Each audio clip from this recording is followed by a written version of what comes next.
عمرك صحيت من النوم حسيت انك لسه بتعيش الحلم لدرجة مش قادر تفرق ما بين الواقع والخيال، او قابلت شخص لأول مرة وحسيت انك تعرفه من زمان؟ وساعات برضه بيجي في دماغك حد فبتلاقيه بيكلمك او يجيلك. كل دي حاجات بتحصل معانا بنسبة كبيرة كل يوم، ووقتها بنقول عليها صدفة. بس هل يا ترى هو الموضوع بالبساطة دي؟ خلي بالك، عشان عقل الإنسان ده كنز كبير جدا ولسه بنكتشف أسراره كل يوم، وفي ظواهر بتحصل جوانا أغرب بكتير من اللي بنشوفه من بره. النهاردة في الفيديو ده هندخل رحلة غريبة جدا جوه دماغنا، وهنكشف عن 3 ظواهر نفسية هتخليك تسأل نفسك هو ايه اللي بيحصل جوه دماغي بالظبط، وهل فعلا في قوة بتحرك أفكارنا ومشاعرنا؟ جهز نفسك لأن اللي جاي هيخليك تفكر 1000 مرة في أبسط الحاجات اللي بتحصل لك.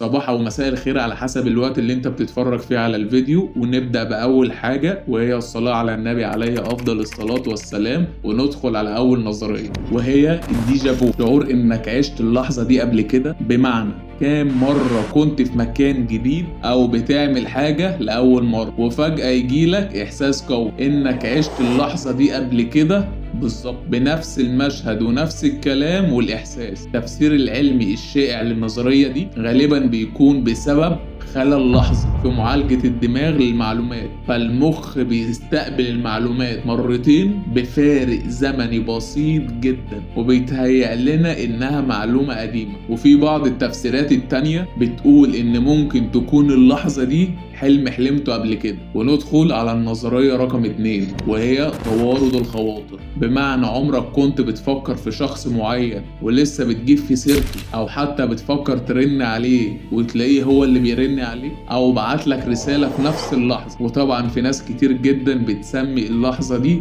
صدفة، بس هل يا ترى هو الموضوع دايما صدفة؟ طب ايه هو التفسير العلمي؟ التفسير العلمي المنطقي بيقول ان ممكن يكون في علاقة مرتبطة ما بين الطرفين، او اننا بنكون بنفكر في حاجات متشابهة في نفس التوقيت بدون وعي. في برضه تفسير تاني، في ناس كتير بتؤمن بوجود طاقة غير مرئية أو اتصال روحي ما بين البشر بيسمح بانتقال الأفكار والمشاعر. هل برضه ده لو صدفة ممكن تتكرر لحد ما تتحول لظاهرة؟ الله أعلم. ندخل على نظرية رقم 3 وهي أحلام اليقظة. لما تكون في حلم وتعرف انك بتحلم، يعني تخيل انك بتتحكم في احلامك وبتعرف انك بتحلم جوه الحلم نفسه، فتقرر تطير في الحلم وتغير الاحداث او تعمل اي حاجة تتخيلها، ودي اسمها الاحلام اليقظة. والتفسير العلمي بيقول ان ده ممكن يحصل بسبب اجزاء في المخ بتكون لسه نشطة، وساعتها بتخليك واعي لحالة الحلم. في برضه تفسير تاني لكن فلسفي، في بعض الناس بيشوفها فرصة ذهبية